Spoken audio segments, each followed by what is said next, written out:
E é exatamente por isso que eu não uso cabelo repartido no meio. Ó, pra cá. Não, dá não. Oi você! Seja bem-vindo ao meu canal. Eu me chamo Olga e hoje eu trouxe pra vocês a história do serial killer Andrew Cunanan. Roda a vinheta. Hunter County 911, where is your emergency? My house. Okay, what's the emergency? I just killed my mom and my sister. Antes de mais nada, já curte o vídeo aqui embaixo e se você não é inscrito do canal, clica na caixinha vermelha e vem comigo. Esse roteiro eu fiz todo baseado nesse livro aqui, chama Favores Vulgares, da jornalista Maureen Orth. Andrew nasceu em 31 de agosto de 1969, na Califórnia. Seus pais eram Mary Ann Schillaci, uma mulher italiana, e Modesto Cunanan, que era um veterano de exército que sonhava em ser um corretor de sucesso e era mais conhecido pelo apelido de Pete. Andrew era o caçula de 4 irmãos, que eram Christopher, Elaine e Regina. O casamento de Mary Ann e Pete era terrível. Tem um momento no livro em que ela admite que eles só estavam juntos por conta das crianças. O Pete tinha plena certeza que a Mary Ann traía ele, inclusive ele tinha certeza também que a Helena não era filha dele, e por conta dessas coisas ele achava que tinha o direito de agredir e abusar dela. A Mary Ann fala que para domar o marido e conseguir o que ela queria, ela tinha que usar o sexo e que essa era a única maneira de dialogar com ele. Quando o Andrew nasceu, a Mary Ann teve que ficar hospitalizada, ela teve muita complicação no parto e também teve depressão pós-parto. Então quem ficou com o Andrew nesse período em que ela estava fora foi o Pete. Isso fez com que eles tivessem um laço muito forte, então a criação do Andrew era diferente da que os irmãos recebiam. Em 73, eles se mudaram para uma casa maior que ficava na cidade de Bonita. Era um rancho muito grande, então isso significava uma melhoria de vida para eles. E lá Andrew foi matriculado em uma das melhores escolas da região, e quando ele foi matriculado, os pais disseram que ele era um mini gênio com um QI altíssimo para a direção, só que a professora dele na época fala que ele era um menino como qualquer outro. Aliás, os pais de Andrew adoravam aumentar as coisas que ele fazia para fazer ele parecer especial. Eles falavam que aos 7 anos o Andrew já tinha lido a Bíblia 2 vezes, que ele gravava trechos de enciclopédia, então eles colocavam o menino em um pedestal mesmo. E eu particularmente acredito muito que isso fez com que o complexo de superioridade de Andrew e a necessidade de mentir para parecer melhor que os outros fosse crescendo ao longo da vida dele. A Mary Ann fala que o Andrew não gostava de brincar na rua com os outros meninos, que ele preferia ficar em casa lendo e assistindo TV com ela. Só que um rapaz que morava na rua deles e tinha a mesma idade que Andrew na época, fala que ele costumava chamar Andrew para brincar e ele chegava até aí à porta para querer sair com os meninos, mas que a mãe impedia e falava que não era para ele fazer aquilo porque era errado. E com toda essa redoma de atenção e de cuidado ao redor dele, o Andrew começou a gostar de ser o centro das atenções.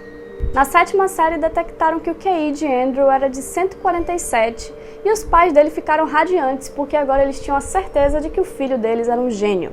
E também foi nesse ano que Andrew começou a desenvolver o próprio castelo de mentiras, porque até então só os pais inventavam mentiras para ele. E agora Andrew pegava histórias ou que ele viu em filmes ou que ele leu em livros e contava como se fossem dele. Ele começou a falar que ele tinha várias ações no nome dele, que o pai dele era dono de fábricas de chiclete e inclusive era dono da fábrica da Coca-Cola e era coisa desse nível aí pra cima. E além disso, quando alguém ia buscar ele na casa dele para fazer algum trabalho, alguma coisa do tipo, ele esperava do lado de fora da casa, muitas vezes até na esquina da rua, para evitar que eles vissem a realidade dele. E apesar disso tudo, Andrew era muito alegre e muito simpático, então ele tinha muitos amigos e os professores também gostavam muito dele. Andrew foi criado em uma casa extremamente católica, então isso gerou uma série de conflitos dentro dele, pois foi nessa época também que Andrew começou a perceber que sentia atração por homens e a Bíblia não curte muito bem essa ideia. No livro tem várias falas de psicólogas que conviveram com Andrew e uma delas fala que Andrew era um perfeito narcisista. Narcisista é a pessoa que acredita que todos ao seu redor estão ali apenas para servir e agradar a ele. No caso de Andrew, ele tinha para ele que os pais estavam ali apenas para servir e adorar ele, e o comportamento dos pais não ajudava muito a mudar essa percepção. Prova disso é o período em que ele estudou na Bishop, que era a escola mais cara da região e a mais prestigiada também. Para vocês terem noção, a mensalidade da escola era nada mais, nada menos do que $6.200. Então, a partir do momento que Andrew decidiu que ia estudar na Bishop, os pais dele passaram a trabalhar dobrado. E eles faziam isso sem pestanejar, sem reclamar, tudo para agradar a Andrew. O perfil do aluno que estudava na Bishop era exatamente o que Andrew almejava ser. Jovens com roupas caras, materiais caros, que chegavam na escola no carro do ano e viajavam para a Europa nas férias. E o que Andrew enxergava era que os colegas conseguiam isso porque os pais davam de bom grado, então ele queria isso para ele também. Quando você se forma no ensino médio nos Estados Unidos, tem um anuário da turma, né? Aparece em vários filmes isso, e na Bishop não era diferente. No anuário da turma dele, embaixo da foto de Andrew, ele colocou a frase Après moi le déluge. Não sei se é assim que se pronuncia, mas enfim, vocês entenderam o contexto. Que é uma frase icônica de Madame de Pompadour, que traduzindo quer dizer depois de mim o dilúvio. E essa frase diz muito sobre quem era Andrew Cunanan. Porque ele acreditava de fato que depois dele, nada mais importava.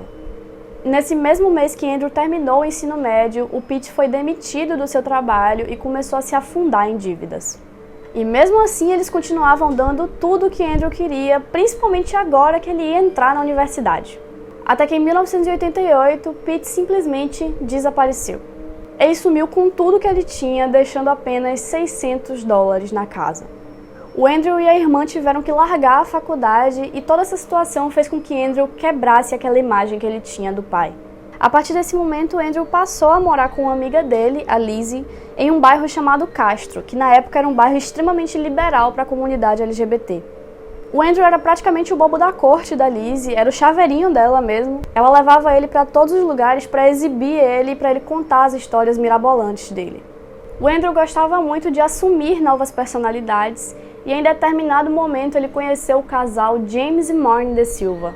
Eles eram colecionadores de arte riquíssimos e Andrew ficou encantado com eles. E a partir desse momento ele passou a se apresentar como Andrew de Silva, porque ele sentia que o Cunanan não dava a credibilidade que ele queria. Também foi nesse período que Andrew começou a dar os primeiros sinais do que estava por vir.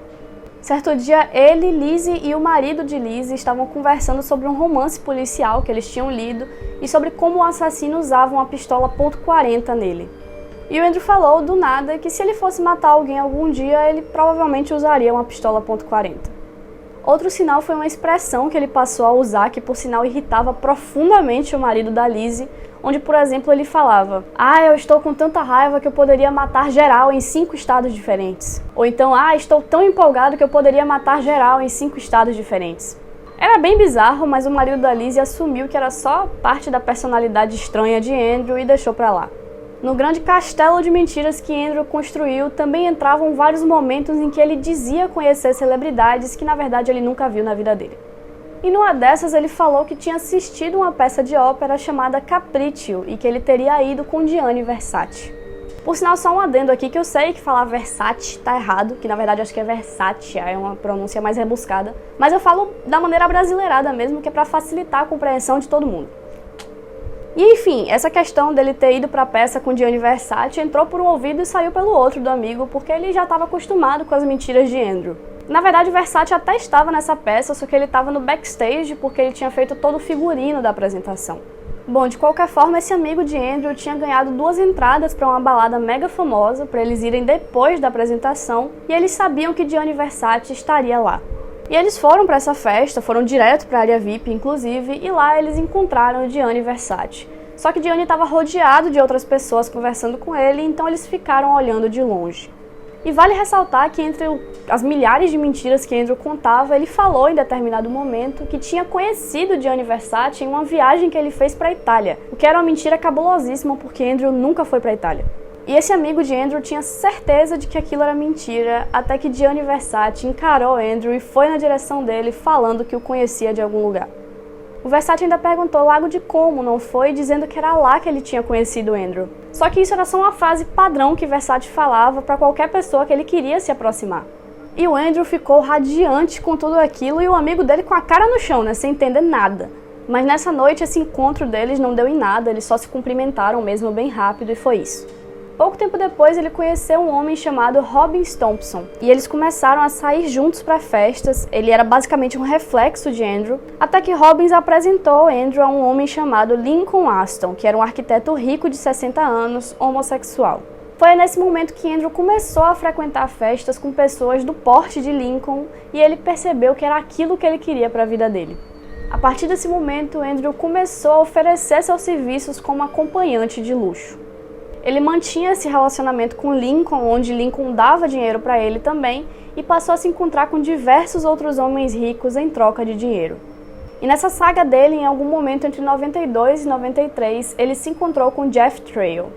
Jeff era um militar da marinha que não era assumido, então quando ele encontrou Andrew, ele ficou encantado e Andrew com ele. Eles se aproximaram muito, viraram melhores amigos. Foi mais ou menos no mesmo período que ele conheceu Jeff que Andrew começou a usar e a traficar metanfetamina.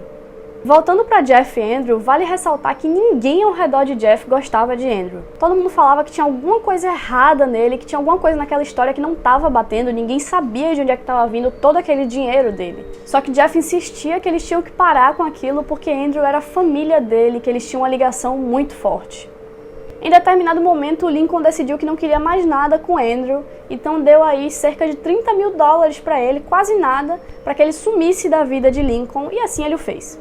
Pouco depois, Andrew conheceu Norman Bradford, que era outro velho rico, e se mudou para a casa dele. Nesse período, Andrew também conheceu David Madison em um bar, ele era um arquiteto, e os dois se deram bem logo de cara, só que quando dormiram juntos, o David disse que não gostou, que não tinha sido tão bom. E a partir desse momento, Andrew começou a viver uma vida dupla, já que ele estava se relacionando com David e com Norman ao mesmo tempo, e um não sabia do outro. Isso perdurou por um tempo, até que mais uma vez Norman encheu o saco de Andrew, não queria mais a companhia dele, e a gota d'água foi quando Norman se recusou a dar uma Mercedes que Andrew tinha pedido para ele, e o relacionamento deles acabou. E então ele ligou para Jeff e pediu para ficar alguns dias na casa dele, e Jeff aceitou. Só que esses dias viraram semanas e essas semanas viraram meses e chegou um momento que Jeff não aguentava mais a presença de Andrew na casa dele. Até que no final de 97, Andrew decidiu que ia embora de San Diego porque ele já não tinha mais dinheiro pra nada, ele tinha torrado tudo que ele tinha. Então ele fez um jantar de despedida e não informou a ninguém pra onde ele ia. Depois disso ele ligou tanto pra David quanto pra Jeff pra falar que queria encontrar com eles pra conversar. E ele chegou na sexta-feira com a promessa de que iria ficar só até a segunda. Na sexta-feira, quando ele chegou, ele ficou no apartamento de Jeff, com o leve porém de que Jeff não estava na cidade, então ele simplesmente invadiu o apartamento mesmo. E no sábado ele passou o dia com o David e em determinado momento ele ligou para Jeff dizendo que queria vê-lo. E nesse dia era aniversário do namorado de Jeff, então ele falou que passaria na casa de David para ver Andrew e depois iria para a comemoração. E então ele foi até o apartamento e quando a porta se abriu, ele foi atingido em cheio na cabeça por Andrew. Ele caiu no chão e então Andrew o acertou com mais 27 marteladas. Com a pancada dele no chão, o relógio de Jeff parou exatamente às 9h55 da noite e esse foi o horário que a perícia estimou que o ataque realmente aconteceu. Os vizinhos de David relatam que ouviram alguém falando "deu fora daqui", depois batendo na parede com alguma coisa e em seguida barulho de água corrente. O Andrew se tornou alguém extremamente desequilibrado depois dos anos de uso de drogas, então isso unido ao fato de que ele estava magoado com a situação entre os dois, deu a Andrew a força necessária para matar o amigo de maneira tão brutal. E eu falo brutal porque ele podia ter escolhido matar o Jeff com um tiro ou dois, mas ele resolveu matar com um martelo e isso requer muito sangue frio. Na segunda-feira, o David não foi trabalhar e as colegas dele estranharam muito o fato porque ele não era de faltar ao trabalho e eles tinham uma reunião muito importante no dia. Então elas foram até o apartamento dele, bateram na porta, interfonaram e não tiveram resposta alguma além do barulho do cachorro farejando por trás da porta. Não se sabe se David estava mesmo ou não no apartamento no momento do crime, suspeita-se que ele não estava, mas eles foram vistos por uma vizinha no sábado pela manhã, então existe uma grande chance deles terem convivido o final de semana inteiro com um cadáver no chão da sala. Bom, as colegas de David entraram em contato com a síndica do prédio para que ela abrisse o apartamento com a chave mestra, e assim que ela o fez, encontrou um corpo enrolado em um tapete no chão da sala. A polícia já havia recebido uma ligação do namorado de Jeff relatando o desaparecimento. Eles não deram atenção para essa ligação porque é muito complicado para a polícia ir atrás de um adulto que desapareceu. Porque geralmente quando os adultos desaparecem, eles desaparecem de propósito. Então eles não conectaram o corpo encontrado na sala com a situação do desaparecimento de Jeff. Na verdade, eles nem desenrolaram o tapete logo de cara por medo de destruir a evidência. Eles só descobriram que não era David de fato, porque David era muito loiro e o corpo que estava enrolado lá tinha o cabelo castanho escuro. Eventualmente, eles confirmaram que o corpo pertencia a Jeff Trail. No dia 3 de maio, o corpo de David Madison foi encontrado no condado de Chisago. David havia sido baleado no olho direito, na bochecha direita e nas costas. Como David era o dono do apartamento onde Jeff Trail foi encontrado morto, ele tinha sido apontado como o principal suspeito do assassinato. Então levou um tempinho aí para a polícia ligar os pontos e perceber que se David estava morto e Andrew estava desaparecido, talvez o suspeito fosse Andrew. E nesse meio tempo que a polícia começava a entender o que realmente tinha acontecido, Andrew já estava a caminho de Chicago. Ele foi até lá a convite de Lee Miglin, que era um ricaço com quem Andrew já havia se encontrado algumas vezes e costumava pagar para que ele o visitasse. A mulher dele, Marilyn Miglin, tinha viajado para o Canadá para fazer anúncios da sua marca de cosméticos e tinha combinado que ele a buscaria no aeroporto quando ela voltasse. No dia 4 de maio, por volta das 8h15 da manhã, os vizinhos deram de cara com Marilyn desesperada na porta deles. Segundo ela, Lee não tinha ido buscá-la no aeroporto e também não estava em casa. E como ele era extremamente cauteloso e pontual, ela sabia que alguma coisa tinha acontecido. O vizinho então resolveu entrar na casa com cuidado para averiguar e ele encontrou uma série de coisas estranhas, como uma arma na mesa de canto, um pote derretido de sorvete na bancada da cozinha, um presunto com uma faca enfiada e pelos na pia. Pouco tempo depois, a polícia chegou e encontrou o corpo de Lee Miglin na garagem, coberto com um papel de embrulho atrás de uma lata de lixo. Lee havia sido esfaqueado diversas vezes e praticamente degolado. Seu rosto havia sido desfigurado e ele estava usando um terno, e por dentro do terno ele estava usando uma calcinha de biquíni. Logo após cometer o crime, Andrew fugiu com o carro de Lee. Como Lee era um homem muito famoso e muito influente, a mídia logo começou a divulgar o caso de qualquer jeito, sem cuidado nenhum e inclusive divulgando várias informações erradas. A polícia americana estava agindo nesse caso de Andrew Cunanan com muito cuidado, de maneira muito cautelosa mesmo, e essa cautela toda se deu pelo fato do caos que foi o caso O.J. Simpson, que a gente já falou aqui. Se você não assistiu o vídeo, eu vou deixar linkado no card aqui em cima. O FBI acabou se envolvendo na investigação e eles descobriram que existia uma espécie de celular no carro de Lee. E com esse celular eles conseguiriam rastrear toda vez que o Andrew ligasse o carro ou tentasse usar o celular. E isso era lindo e maravilhoso, até que eles resolveram que iam divulgar essa informação para todo mundo saber. E o Andrew obviamente estava acompanhando a mídia, então ele começou a tentar tirar esse telefone do carro de qualquer jeito. Só que ele não conseguiu de forma nenhuma, ele precisava tirar a caixa de energia que ficava atrás do carro e ele não sabia, então ele decidiu trocar de carro. Em um trecho mais pacato, próximo a Nova York, ele encontrou um zelador chamado William Reese, que trabalhava em um cemitério. Andrew queria a caminhonete de William, então levou ele até o porão e lá ele atirou na cabeça de William, matando-o na hora e fugindo com o carro para Miami.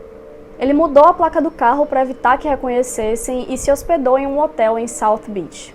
Andrew acabou fazendo amizade com a dona do hotel, que por sinal fala que ele era um homem muito simpático e muito educado. Ele se apresentou como Kurt DeMorris e disse que ia ficar algumas semanas lá.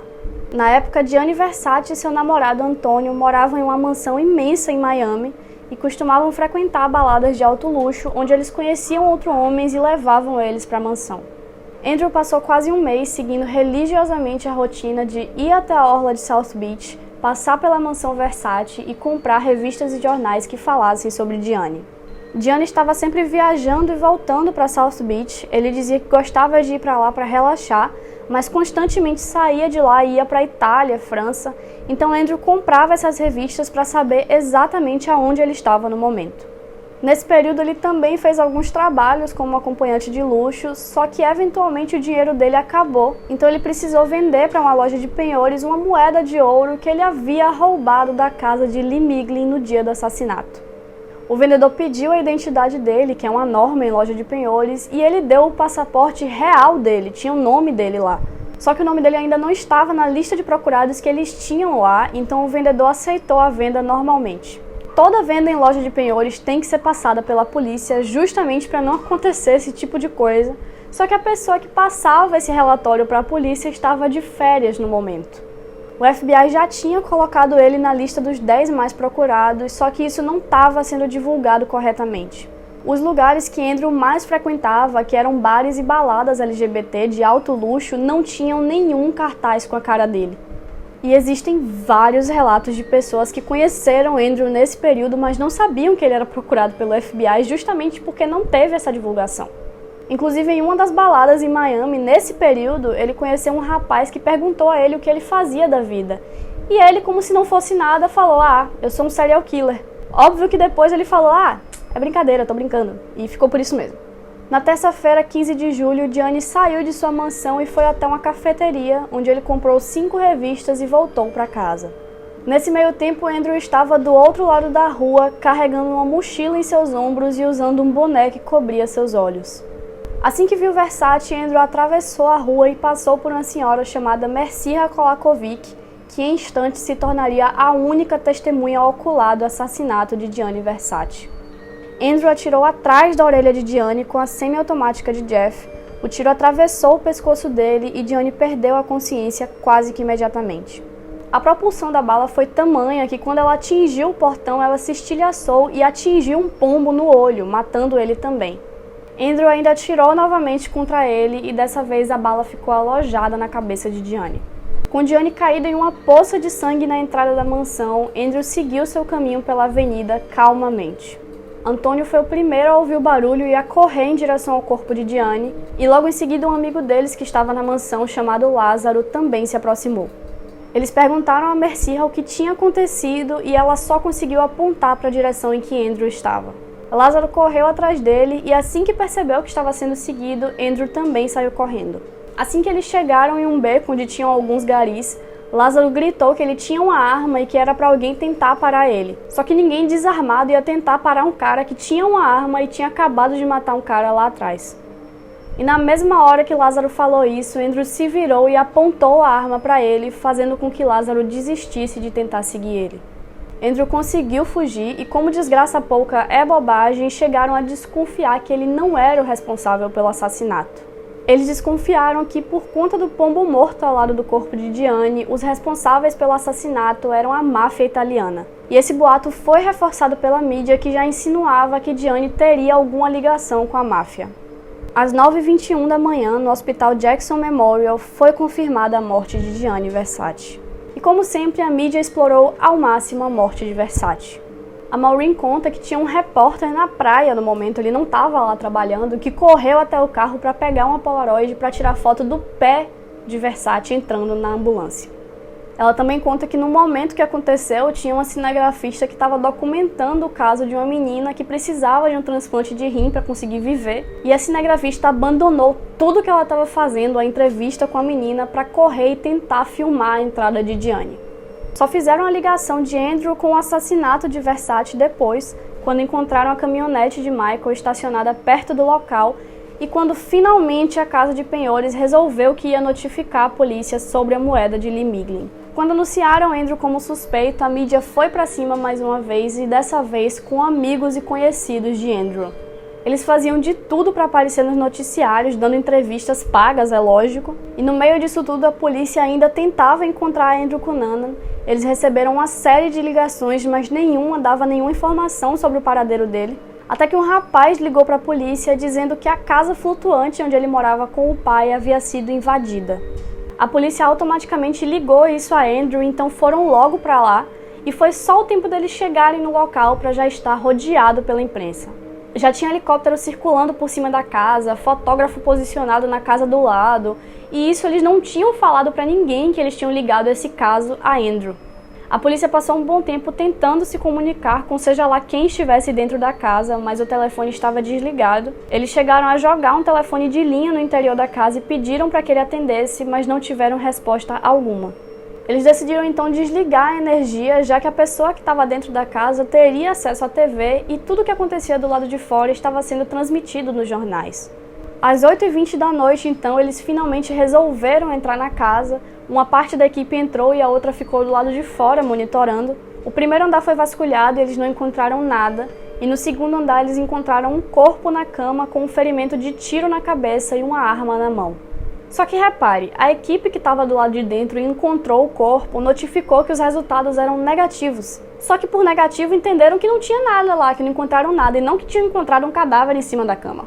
Então foi noticiado que Andrew não estava na casa.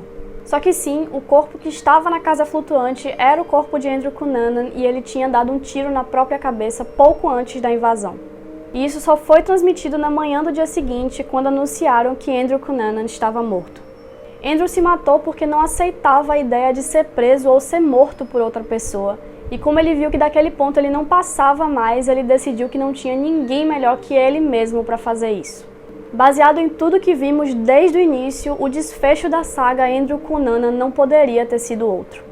Como eu falei, eu escrevi esse roteiro com base no livro Favores Vulgares, da Maureen Orth. Ela acompanhou o caso desde o início, inclusive ela conta que quando o nome de Andrew começou a aparecer na boca do povo depois dos primeiros assassinatos, ela imaginou que ele poderia chegar até Versace, mas acabou não se aprofundando tanto nisso. Eu sou obcecada pelo caso Andrew Cunanan e esse livro é a bíblia dele. Ela teve acesso a todos os relatórios, foram mais de 700 páginas de relatório, ela leu tudo e colocou tudo aqui, então ele é extremamente completo. E foi a partir desse livro que foi feita a segunda temporada de American Crime Story, The Assassination of Gianni Versace. Eu sou suspeita a falar porque sou encantada com essa série desde a primeira temporada, que foi sobre O.J. Simpson. O roteiro é impecável, as interpretações nem se fala. O Darren Criss, que interpretou o Andrew, e o Edgar Ramirez, que fez Gianni, são extremamente parecidos e foram brilhantes no papel. Todo o elenco foi, na verdade. E em suma, leiam Favores Vulgares e assistam American Crime Story. E esse é o vídeo de hoje, eu espero que vocês tenham gostado do que eu produzi pra vocês. Se você não fez isso lá no início, não esquece de curtir o vídeo agora, de se inscrever no canal e de ativar o sininho pra não perder os próximos. Comenta aqui embaixo o que é que você achou desse caso e não esquece de sugerir temas para os próximos vídeos. E eu não preciso nem falar para você compartilhar esse vídeo com todo mundo. E é isso, um beijo e até a próxima.